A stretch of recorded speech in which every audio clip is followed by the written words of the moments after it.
So next up, we're going to look at, I guess the dangers of environment design. Okay, this is super, super critical.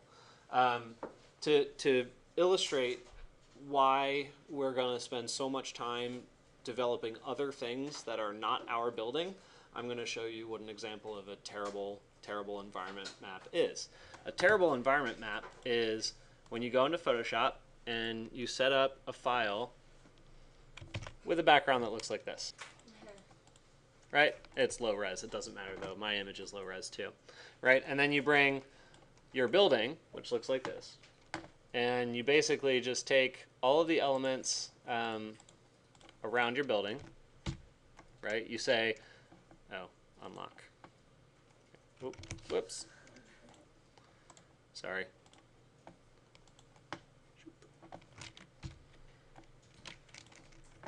Alright, so I did that, and then I can grab this thing, I can copy it, and I can go over here and control paste, and I can free transform, and I can say, oh yeah, my building looks so cool in front of this mountain range.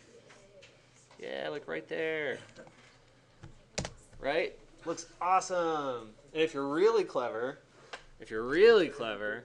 you can start, clipping it around some of the foliage so that it kind of looks like there's plants in front of it, so it blends into the landscape a little better, sort of like that. Yeah, right? Yeah. So this is the danger, right? The point I'm trying to make is, yeah, you can kind of do stuff like this, but it is so incredibly difficult to make something like that look real.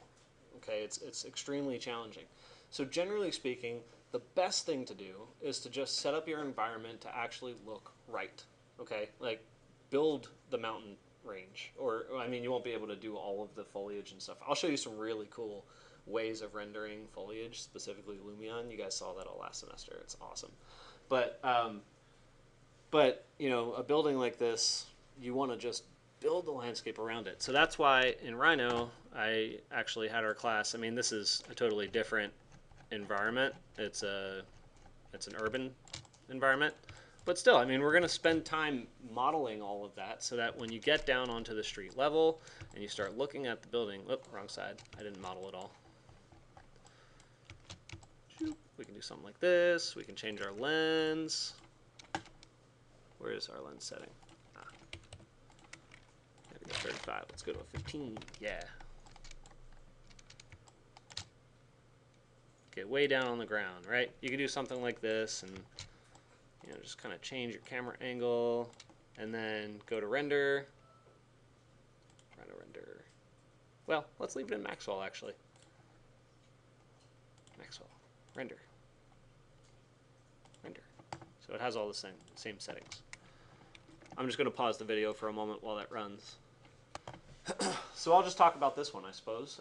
It's not fully ready yet. It's still kind of running, and it'll run for a while before it becomes ready, and before it becomes something that you can really see and it's a good quality. But you can kind of see what I'm trying to refer to here about activating the ground plane. It's still kind of fuzzy, but down here what you're seeing is like the building is being reflected on a reflective, that's redundant.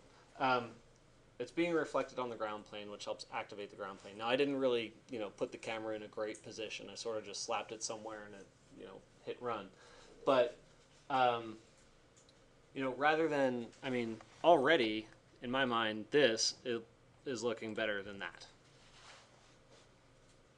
Right? And it didn't take that much longer. And we're going to have conversations about how much time you want to put in versus how much you're going to get out of the model. The important thing that I guess I want to put into your minds here before I sort of close out this thought is you're only, how do I want to describe this? Keep in mind that particularly for renderings, the only quality you're going to see is exactly the resolution that you choose. And when I mean resolution, I'm talking about the resolution of the image, right? How many pixels are there? And how big is a pixel relative to your building. So when let's say I zoom in on this bit of the building, and granted it's still rendering right now, but you can see those pixels are huge, right? So if this is the size image I need, and I'm only going to see it at that scale, right, or even this scale, I'm not going to see all the little hardware of the attachments of the louvers on the side of the building. You only need to model exactly what resolution you're going to see. So there's no point getting all the way in here and modeling a little attachment, right? So that's an important lesson that we're going to get into in this class as well, is how to be efficient with rendering. And when I go back to Rhino, you'll see that I didn't even model the backside of this building. There's no facade there, just because I knew I wasn't going to see that side of the building. It's a perfect example, I think. Okay, so generally speaking, those are the kinds of things we're going to be talking about. Yeah, I'll just close out this video, I think, with that, and then we'll move on to a couple of other small things.